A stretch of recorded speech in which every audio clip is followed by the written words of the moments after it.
Now that we have our lava set up, let's actually take a look at our spike script, because right now we're using that to kill our player and it's not on spikes, so it seems like it doesn't make a lot of sense. Maybe we should turn this into something more reusable and then figure out how we can have it actually damage the player without killing the player. So let's take a look at our spikes script.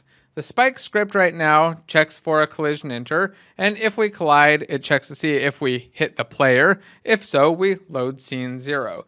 Instead of doing that, let's have our player just take some damage, and then our player can decide what to do from there. Maybe they took some damage, their health went down, they bounced up, maybe they ran out of health and we need to kill that player, or maybe load up another scene or go back to the menu. We'll let the player decide instead of a spike script that's just randomly attached to objects. So we're going to add in some braces here, and we're going to delete out that scene manager load scene 0. And instead of doing that, we'll get the player object. So we're going to say var player equals collision.collider .get component, and we'll get the player. If that player is not equal to null, so essentially assuming that we have a player there, which we should because we're getting that with the tag. We can actually remove that tag check in a moment. But if we have a player, then we're going to tell our player to take damage. And that's it. We'll start with just having them take damage. We'll create a method for that by hitting Alt-Enter and hitting Generate Method. Now let's start our take damage method by just having it load scene 0. So we'll say scene manager dot load scene, and we'll pass in that 0, save, and make sure that everything works. Again, we've done no functional change, which is the way I like to do it. Before we make a big change, we'll make a structural change here so that we change what's doing the thing. And then after we make sure that that works, we'll change what that thing is. So right now, the player is going to call load scene 0 instead of the spike. Let's see if that works.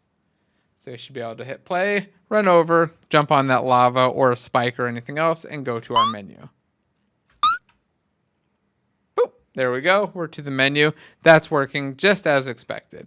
Let's go back into our spike script, and then we'll go to the take damage method of the player. So I just went in, hold control, and click on take damage to go to our take damage method. Remember, this internal word is essentially the same as public. I'm going to put public here over both of these internal keywords just to make it a little bit less confusing, less keywords. All right, so we've got our take damage method, and instead of loading scene 0, what I want this to do is just reduce our health. And if our health gets below 0 or to 0, then we could load scene 0. So we'll say health minus minus, but we don't have a health, right? So instead we need to say underscore player data dot health minus minus. Then we'll say if our player data, oh, is it going to autocomplete for me? Player data dot health is less than or equal to 0. Then I want to do this load scene. So I'll take line 158 and put it up here in between the parentheses. And then we'll return. So we'll load scene 0 and then exit out because that means that we've died.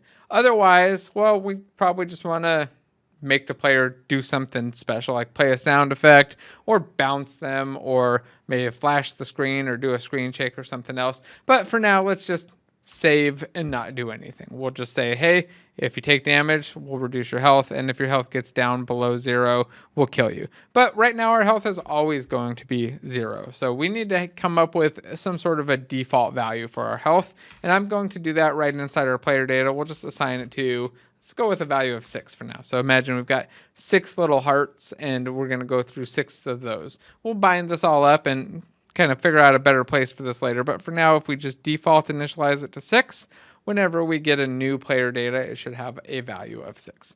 Let's go try that out. So we're going to hit play. We'll select our game manager so we can see all of the data across our game. Well, specifically our player, but there we go. We've got 6 health.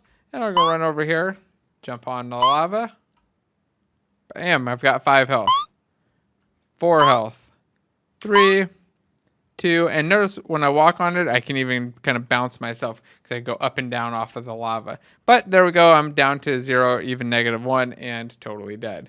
Go back in, and I'm actually still going to be dead here the second I touch anything because my health doesn't reset when we start a new game. So something else that we're going to have to deal with is resetting that data. For now, though, let's go into our plastic SCM setup, make sure that everything is saved so that we added take damage method to player and hooked it up in spikes.